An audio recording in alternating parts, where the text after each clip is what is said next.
गल्लीतल्या गुंडांविषयी मी फारसं बोलत नाही. मोदी खोटारडे आहेत तर मोदी खोटारडे आहेत.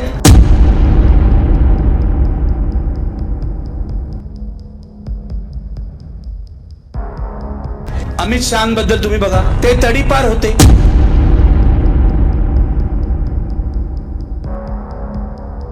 देवेंद्र फडणवीसांना घरी पाठवून द्या ताबडतोब. महाराष्ट्राच्या राजकारणातला सर्वात मोठा खलनायक.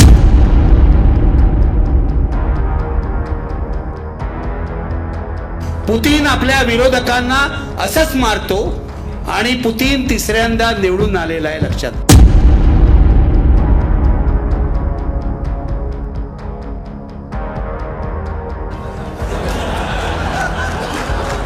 कळतंय का मी काय म्हणतोय? की आपल्या लोकनियुक्त हुकुमशहाला तिसऱ्यांदा मत देऊ नका.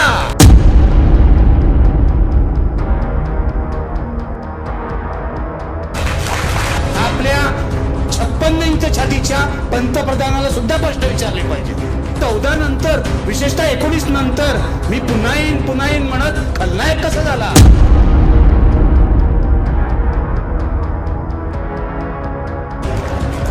पूर्ण खलनायक हे माफिया पोसणारे कोण असतील तर गृहमंत्री फडणवीस आहेत.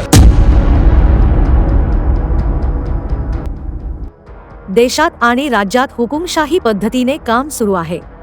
निवडणूक आयोग, ईडी, इन्कम टॅक्स, सीबीआय या स्वायत्त संस्थांचा गैरवापर सुरू आहे. आज या सभागृहामध्ये कोणाला जर मनात असा विचार असेल की वागळेचं तोंड बंद करावं तर तो काढून टाकावा. मी कळकळीची विनंती करून त्याचा काय उपयोग होणार नाही. आजपर्यंत 5, 6, 7 हल्ले झाले. पुण्याचा हल्ला 7वा हल्ला होता. तरी अजून शक्ती येते. मी या राजाला सांगतोय, वरच्या दिल्लीतल्या आणि इथल्या, की तुझ्या अंगावर कपडे नाहीत, तुला लाज शरम राहिलेली नाही, तुला जनतेची चिंता नाही, तू खोटं बोलतोस, तू गुन्हेगारांना संरक्षण देतो. यात काय चुकीचं बोलतोय मी? मला सांगा ना, यात मारण्यासारखं काय आहे? पण राजाचे जे गुलाम आहेत ते मारायला येतात,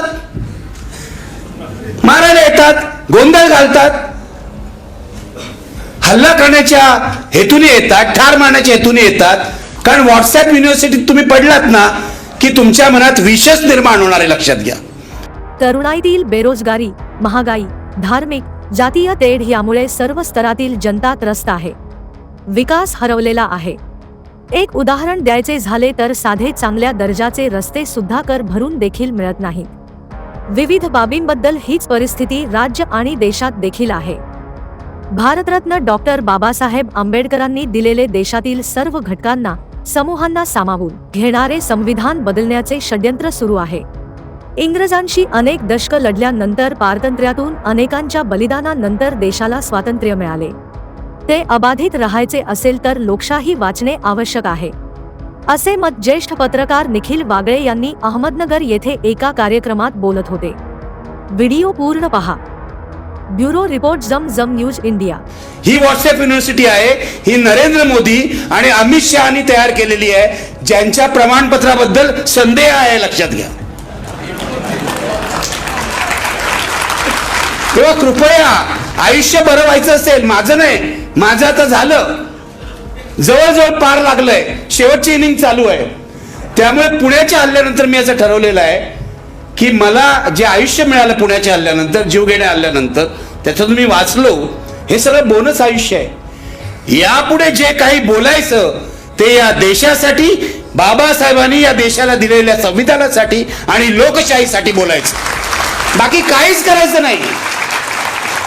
हे पोलीस इथे उभे आहेत, माझं तुमचं शत्रुत्व नाही. मला तुमच्यावर कुणाचा दबाव आहे मला माहिती आहे, कारण पोलिसात माझीच माणसं आहेत, बहुजन समाजाची माणसं आहेत. पण आज इथे आल्यावर 2 पत्र त्यांनी मला दिली. एक पत्र किरण काळेंनी वाचून दाखवलं, दुसरं पत्र मी माझ्या खिशात ठेवलं. त्यांना म्हटलं हे मी वाचून दाखवतो. कारण नगरमध्ये येईपर्यंत मला जवाहरलाल नेहरू माहिती होते, आचार्य नरेंद्र देव माहिती होतं. पण आज पोलिसांनी मला एका माणसाची ओळख करून दिली ज्याच्याविषयी मला काहीच माहित नव्हतं. त्या माणसाचं नाव आहे आमदार श्री संग्राम भैया जगताप. मला माहित नव्हतं. मला पंडित नेहरू माहिती आहेत, मला आचार्य नरेंद्र देव माहिती आहेत. पोलिसांनी असं लिहिलंय, मी पूर्ण पत्र वाचत नाही कारण ते पोलिसी भाषेमध्ये आहे, ती अत्यंत कंटाळवाणी असते. ते सोडून द्या. काहीतरी हे आमदार संग्राम भैया जगताप, बघा पोलिसांची काय भाषा आहे बघा. आमदाराला पोलिसांनी संग्राम जगताप म्हणायला पाहिजे अधिकृत याच्यामध्ये, ते त्यांना संग्राम भैया म्हणतायत. हे पोलिसांचे भैया आहे, ते लक्षात ठेवा.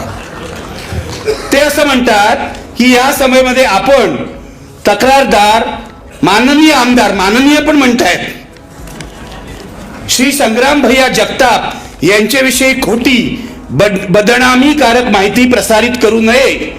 यापुढे आपल्याकडून अथवा आपल्या समर्थकांकडून अशा कुठल्याही प्रकारच्या कृत्यामुळे कायदा व सुव्यवस्थेचा प्रश्न निर्माण झाला तर आपल्या विरुद्ध प्रचलित कायद्याच्या योग्य त्या कलमानुसार कायदेशीर कडक कारवाई करण्यात येईल.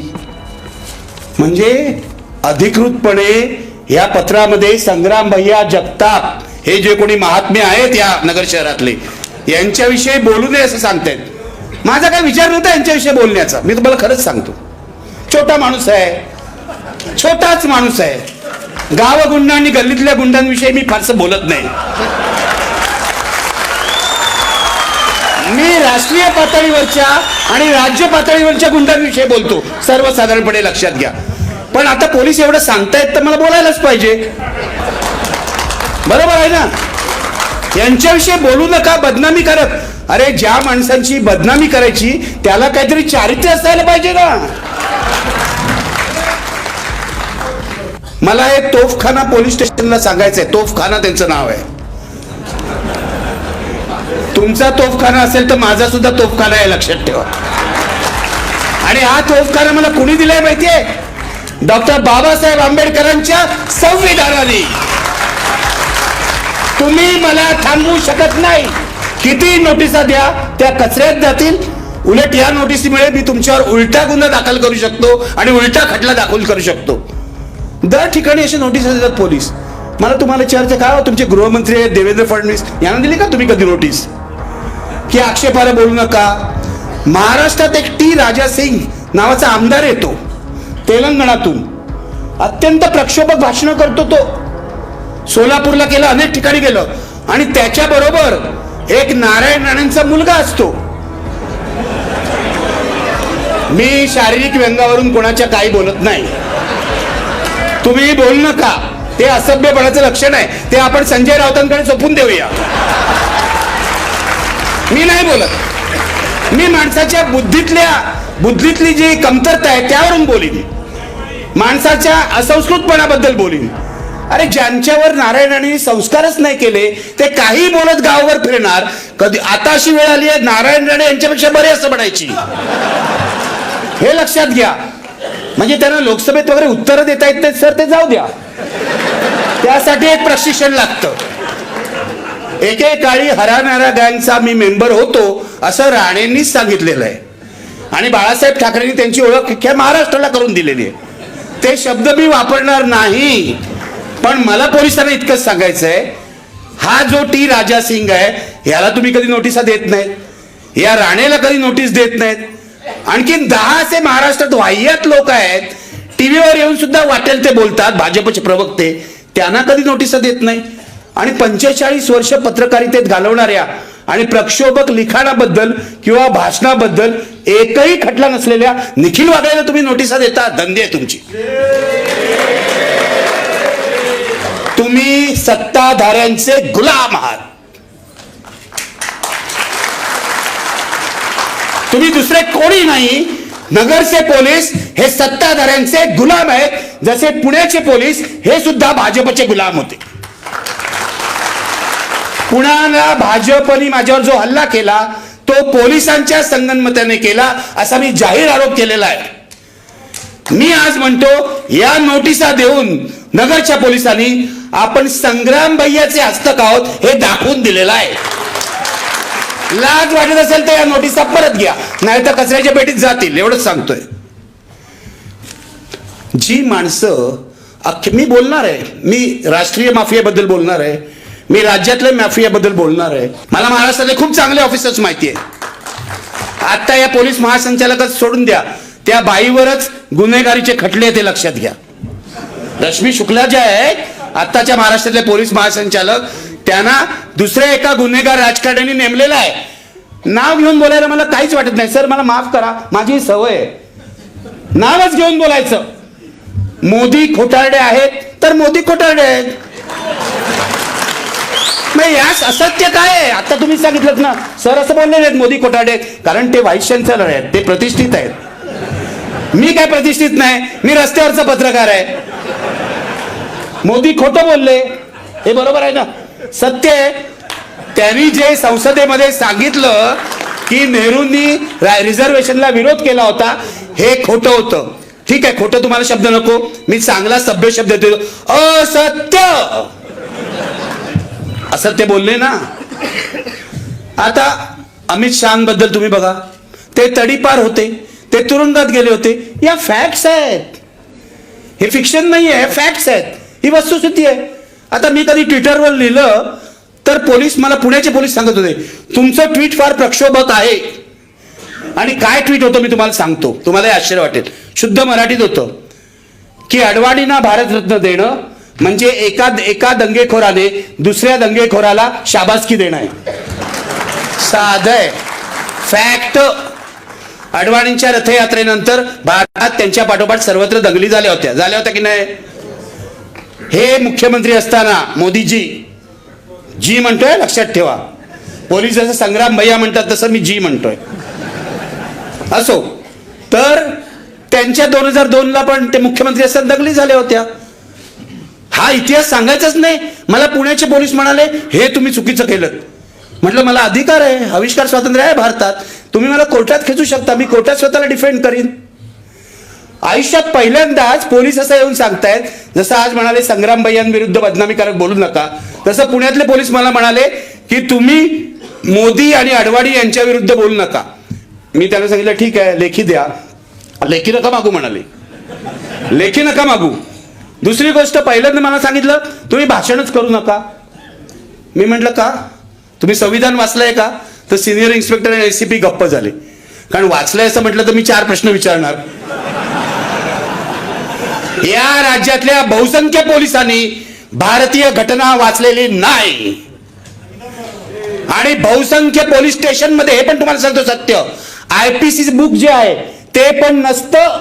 भारतामध्ये गेल्या 9 वर्षात जितकं अधपतन झालेलं आहे सर्व क्षेत्रामध्ये, तेवढं अनेक वर्षात झालेलं नाही. हे माझं मत आहे. मी पत्रकार म्हणून काँग्रेसवर फार कडवट टीका केलेली आहे, राष्ट्रवादीवर टीका केलेली आहे, सर्व पक्षांवर टीका केलेली आहे. मी इंदिरा गांधींवर टकरायची तेव्हा टीका केलेली आहे, काँग्रेसवर केलेली आहे. पण इंदिरा गांधींनी अधिकृतपणे आणीबाणी आणली. तो ठराव सुद्धा लोकसभेत मंजूर केला, कारण त्यांच्याकडे पाशवी बहुमत होतं. आता ठरावही करणार नाहीत मोदी, हे लक्षात ठेवा. गरजच नाही, ठराव केला तर मंजूर होईल ना, त्यांच्याकडे आहे पाशवी बहुमत. आणि कोण खासदार आहे त्यांना प्रश्न विचारायला सांगा ना मला. म्हणजे एक नाना पटोलेंनी प्रश्न विचारला मोदींना, तर मोदी इतके चिडले की नाना पटोले भाजप बाहेरच गेले आणि थेट काँग्रेसचे प्रदेशाध्यक्ष झाले. म्हणजे एक प्रश्न विचारला तर ही अवस्था होते. तर आणीबाणी आणायची गरज काय आहे मला सांगा? ही अघोषित आणीबाणी आहे.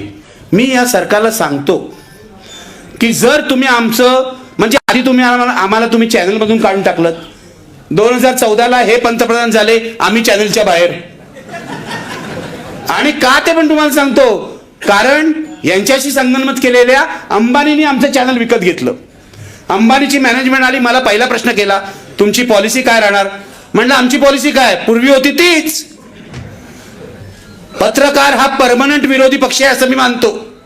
कोणी येऊ दे, कोणी येऊ दे, सरकारने चांगल्या गोष्टी केल्या आम्ही स्तुती करू, पण सरकारवर अंकुश ठेवण्याचं काम जनतेच्या वतीने हे पत्रकारांचं आहे.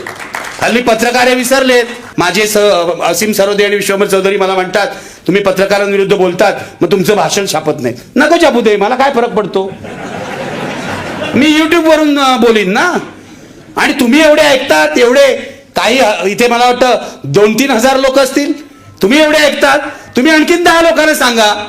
साधी गोष्ट आहे, आपण असं व्हायरल करू शकतो. आता जो एस्टॅब्लिश मीडिया आहे, प्रस्थापित मीडिया आहे, तो पूर्णपणे सत्ताधाऱ्यांच्या पुढे लाचार झालेला आहे, लक्षात घ्या. बहुसंख्य मीडिया, मी पत्रकार म्हणून मी तुम्हाला सांगतो, 45 वर्ष घालवलेलं सांगतो, आज मी स्वतः पत्रकारी देत नाही, हे मला फार बरं वाटतं. याचं कारण आजच्या पत्रकारांना, बहुसंख्य पत्रकारांना स्वातंत्र्य नाही, आणि जे स्वातंत्र्य उपभोगतात पत्रकार, त्यांची रवानगी एक तर तुरुंगात होते किंवा त्यांच्यावर UAPA लावला जातो.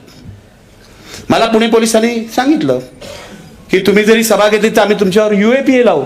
UAPA म्हणजे जणू काय खेळणंच झालंय आता. मी म्हटलं बघा, तुम्ही UAPA लावा, टाडा लावा, टाडा नाही आता, पण पूर्वी टाडा होता, मोक्का होता, तसाच हा UAPA आहे. तुम्ही UAPA लावा, काही लावा, मी जर कोणतं दहशतवादी कृत्य केलं नाही तर मला घाबरण्याचं कारण नाही. अशोक चव्हाण गेले, 15 दिवस आधी निर्भय बनूच्या सभेला आले, नांदेडमध्ये पहिल्या रांगेत बसले, तर हे गेले परवा तिकडे भाजपमध्ये. कुणीतरी म्हटलं खऱ्या अर्थाने निर्भय झाले. म्हटलं बरोबर आहे, खऱ्या अर्थाने निर्भय झाले. ही माणसं घाबरतात, ती आपल्या कर्माला घाबरतात, हात बरबटलेले असतात म्हणून घाबरतात. संजय राऊत नाही घाबरले. संजय राऊतांनी माझे खूप मतभेद आहेत, असू द्या ते, याचं कारण लोकशाहीमध्ये मतभेद असणारच, पण या बाबतीत मी त्यांना 100% मार्क देतो. याचं कारण ते घाबरले नाहीत तुरुंगामध्ये, हे लक्षात घ्या. म्हणून मला असं वाटतं कोणत्याही पक्षातल्या, विरोधी पक्षातल्या राजकारण्यांनी घाबरायचं कारण नाही. तुम्हाला जर लोकशाही वाचवायची असेल, आणि मी हे अत्यंत गंभीरपणे म्हणतोय, मरायला तयार रहा, हे मी गंभीरपणे सांगतोय. कारण परवा रशियात काय झालं बघा, पुतीनचा जो विरोधक होता तो जेलमध्ये मेला नाही, त्याला मारलं गेलंय, लक्षात घ्या. पुतीन आपल्या विरोधकांना असंच मारतो, आणि पुतीन तिसऱ्यांदा निवडून आलेला आहे, लक्षात घ्या. कळतंय का मी काय म्हणतोय?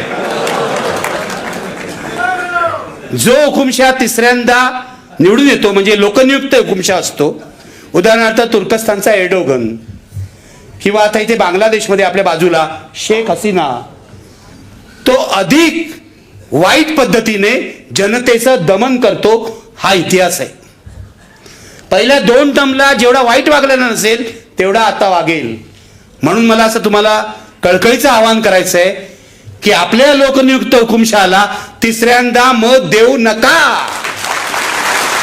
कृपया, किती रेशन दिलं, किती आनंदाचा शिधा दिला, तरी त्याला सांगा या शिध्यावर लोकशाही जगत नाही. किती आमिष दाखवली तरी स्पष्टपणे सांगा की हे होणार नाही. पण प्रश्न विचारले पाहिजेत, आपल्या आईबापाला प्रश्न विचारले पाहिजेत, देवाला प्रश्न विचारले पाहिजेत, आपल्या आमदाराला प्रश्न विचारले पाहिजेत, खासदाराला प्रश्न विचारले पाहिजेत, आपल्या 56 इंच छातीच्या पंतप्रधानाला सुद्धा प्रश्न विचारले पाहिजेत. लक्षात घ्या, हे जनता म्हणून हे आपलं कर्तव्य आहे. जेव्हा जनता झोपते ना, तेव्हा लोकशाही सुद्धा झोपते, हे लक्षात ठेवा. 2014 पूर्वी सुद्धा माझं फडणवीसांची खूप चांगलं होतं, तुम्हाला लक्षात येत असेल. रोज माझ्या स्टुडिओत यायचे, आणि मला वाटायचं हा अभ्यासू माणूस आहे, हा संस्कारी माणूस आहे. अरे पण मी असा प्रश्न मला विचारतो, 2014 पर्यंत जो माणूस अभ्यासू होता, संस्कारी होता, तो 14 नंतर, विशेषतः 19 नंतर मी पुन्हा येईन म्हणत खलनायक कसा झाला? पूर्ण खलनायक. म्हणजे आपण इथल्या आमदाराबद्दल किंवा 3-4 आमदारांबद्दल, माफियाबद्दल बोलतोय. हे माफिया पोचणारे कोण असतील तर गृहमंत्री फडणवीस आहेत, हे लक्षात घ्या. टाका मला जेलमध्ये, आक्षेपार्ह बोललो फडणवीसांबद्दल, मी पुरावा देऊन स्पष्ट करीन. हा जो परवा गणपत गायकवाड, तुम्हाला आठवतंय, आणखीन एक महात्मा आहे गणपत गायकवाड, कल्याणचा आमदार आहे. आता त्याची मला वाटतं 3री टर्म चालू आहे. 2009ला पहिल्यांदा निवडून आला अपक्ष म्हणून, 2014ला दुसऱ्यांदा निवडून आला. 2009लाच त्याने मला फटका दिला, कारण तेव्हा मी IBN लोकमतमध्ये होतो आणि हा केबल ऑपरेटर होता. मला असं लक्षात आलं, केबल ऑपरेटर लोकांकडे खूप पैसे असतात, खूप काळे पैसे असतात. अधिक सांगतो, याच्या विरुद्ध बातमी दिली की याचा कसं गुन्हेगारी पार्श्वभूमी आहे, बंद करून टाकलं त्यांनी आमचं चॅनल. पण आता राजकारणाचं गुन्हेगारीकरण नाही राहिलं. आता गुन्हेगारच राजकारणी झालेले आहेत. महाराष्ट्र विधानसभेतले अनेक आमदार हे गुन्हेगार आहेत हे सांगायला मला प्रचंड लाज वाटते. खासदार बघा, त्यांचा इतिहास बघा, कोणता गुन्हा आणि प्रत्येक गुन्हेगार हा सत्ताधाऱ्यांच्या वळचणीला जातो. म्हणून मग ईडी लागली की घाबरतो, सीबीआय लागलं की घाबरतो, आणखीन काय असेल तो घाबरतो. म्हणजे राजकारणाचं गुन्हेगारीकरण नाही, आता गुन्हेगारांचंच राजकारण झालेलं आहे, विसरू नका पूर्णपणे. आणि त्याला हे आमचे देवेंद्र फडणवीस आशीर्वाद देत आहेत. हा माझा उघड आरोप आहे. लावा माझ्यावर डिफेमेशन. फक्त मोदी शहाना रोखून आम्ही थांबणार नाही. मोदी शहाना तर रोखणारच महाराष्ट्रात, हे मी तुम्हाला आज सांगतो. व्हायचं ते हो, मी काय सगळ्या देशात पोहोचू शकत नाही, पण या लोकसभा निवडणुकीत मोदी शहाना रोखणार आणि विधानसभेमध्ये यांची सत्ता घालवणार. इथलेली गोष्ट सांगतो, अयोध्येत आता राम मंदिर तर झालेलं नाहीये, हे पण सत्य लक्षात ठेवा. 50% राममूर्तीची प्रतिष्ठापना झाली, चांगलं आहे. मी तुम्हाला सांगतो सर, राममूर्तीची प्रतिष्ठापना केली हे पण नवल आहे, मोदीजींच्या मूर्तीची नाही केली. प्रॉब्लेमच झाला असता ना. म्हणजे रामाचं भाग्य मोठं असं म्हणायला पाहिजे. काय होईल या देशात सांगता येत नाही, हुकुमशाह काय करतील. पण तुम्हाला गोष्ट सांगतो की राम मंदिराच्या नावाने अयोध्येत निव्वळ व्यापार सुरू आहे. आमच्याकडे एक मोठा बिल्डर आहे मंगल प्रभात लोढा, जो आता इथे महाराष्ट्र सरकारमध्ये मंत्री पण आहे. तो गेला तिकडे, त्यांनी तिथली हजारो एकर जमीन विकत घेतली आणि त्याचं मार्केटिंग कसं करतात बघा. त्यातला एक तुकडा अमिताभ बच्चनने घर बांधायला 14 कोटी रुपयाला विकत घेतला.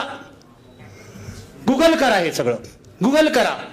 कशा प्रकारचे जमिनीचे व्यवहार देवालयाच्या नावाने चाललेत हे गुगल करा. एवढंच माझं तुम्हाला सांगणं आहे. हे गुगल अशासाठी करा की धर्माचा प्रश्न नाही, भक्तीचा प्रश्न नाही, धर्म आणि भक्तीच्या नावाने जो व्यापार होतो त्याचा प्रश्न आहे, हे लक्षात ठेवा. हे आपल्याला खूप खोलात जाऊन बघायला पाहिजे.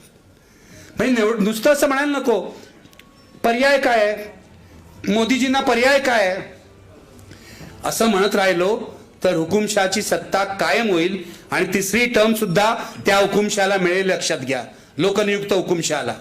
आपल्या देशाचे शत्रू जे आहेत, आणि माझ्या मते हे कोणाला पटो न पटो, आजचे राज्यकर्ते हे आपल्या देशाचे सर्वात मोठे शत्रू आहेत. सर्वात मोठे शत्रू आहेत. इथलं तर मी तुम्हाला सांगितलं किती खून झाले आणि काय झाले. मला जास्त बोलायची इच्छा नाही, कारण आता इथे लोकांनाही अस्वस्थ होईल. 8:30 वाजलेले आहेत, आधीची 2 भाषणं सुद्धा लांबलेली आहेत.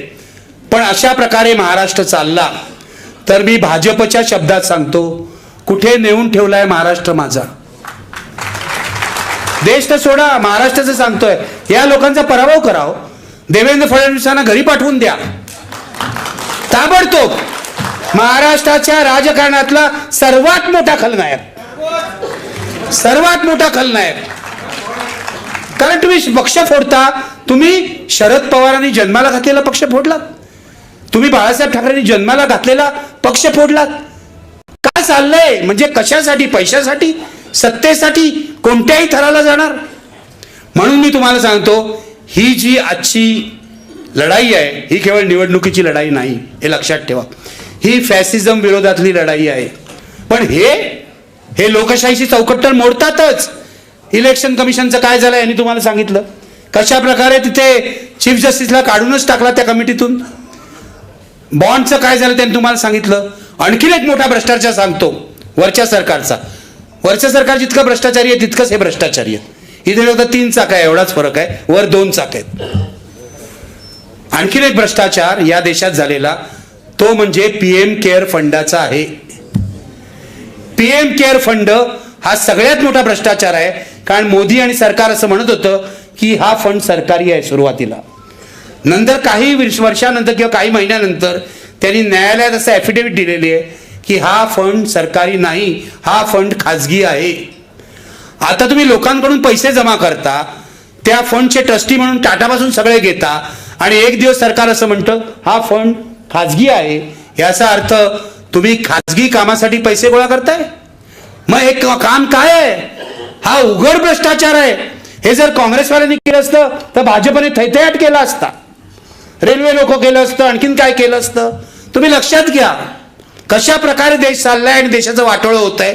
अदानी आणि अंबानी हे म्हणतात काय न खाऊंगा, काय म्हणतात न खाऊंगा और न खाने दूंगा, बरोबर आहे ना, आठवतंय ना, न खाऊंगा न खाने दूंगा नाही, मैं न खाऊंगा लेकिन अदानी अंबानी को खाने दूंगा, हे लक्षात घ्या. हात से खिलाऊंगा, बरोबर आहे. तुम्हाला सगळं माहिती आहे हो, मग त्यांचा पराभव का होत नाही? सगळ्यांना माहिती आहे. ईव्हीएम, हा आता तुम्हाला ईव्हीएमचं सांगतो, तुम्हाला माहिती म्हणून देतो. या ईव्हीएम विरुद्धची याचिका जी आहे सर्वोच्च न्यायालयातली, त्याच्यात एक याचिका करते आमचे सहकारी असीम सरोदे हे आहेत. ईव्हीएमच्या विरोधामध्ये ईव्हीएम विरुद्ध इतक्या तक्रारी आहेत की माझं स्पष्ट मत आहे की याच्यावरचा वाद सगळा बाजूला ठेवून जसं इंडिया आघाडीने सुचवलं की त्याला एक व्हीव्हीपॅट जोडा, तेही अमान्य केलं यांनी, निवडणूक आयोगाने तेही अमान्य केलं. या निवडणुकीमध्ये सरी ईव्हीएम जात नाही, हे लक्षात घ्या. या निवडणुकीत ईव्हीएम अशासाठी जात नाही की सर्वोच्च न्यायालय त्या केसचं हिअरिंगच करायला तयार नाही. जसं आधीच्या केस इलेक्ट्रॉनिक बॉन्डची केस खूप दिवसांनी त्यांनी हिअरिंगला घेतली, तसंच ईव्हीएमच्या केसमध्ये सुद्धा ते वेळ काढतायत. पण तरी सुद्धा मला असं वाटतं ईव्हीएमचं कारण देऊन तुम्ही मी मतदान करणार नाही असा विचार करू नका. कारण काही लोक म्हणतात ईव्हीएम बोगस आहे मग आपण मतदान कशाला करायचं, असं करू नका. कदाचित ईव्हीएमचं माल फंक्शनिंग झालं तरी सुद्धा कर्नाटकात जसा भाजपचा पराभव झाला तसा होऊ शकतो, हे लक्षात घ्या. आज या घडीला भाजप आणि त्यांच्या मित्र पक्षाची मतं 50% जास्त नाहीत. भाजपची मतं 40% 42% असतील. याचा अर्थ उरलेली जी मतं आहेत ती भाजप विरोधातली आहेत. पण ऐक्य नसल्यामुळे हिटलरचा जसा फायदा झाला तसा आमच्या देशी हिटलरचाही होतोय, हे लक्षात घ्या. त्यामुळे मला कळकळीची विनंती तुम्हाला शेवटी एवढीच करायची आहे, आपण एक होऊया. माफिया विरुद्ध, भ्रष्ट राजकारण्यांविरुद्ध, जनतेवर अत्याचार करणाऱ्या सर्वांविरुद्ध एक होऊया. भाजपचे आता जे सत्तेमुळे मस्तवालपणा आलाय तो मस्तवालपणा जनताच कमी करू शकते, त्याच्यावर नियंत्रण जनताच आणू शकते, हे लक्षात घ्या. आणि कृपया कळकळीचं आव्हान आहे, मला माहित नाही मी पुन्हा इथे येईन की नाही किंवा पुन्हा परत जाईन की नाही, हेही मला माहिती नाही.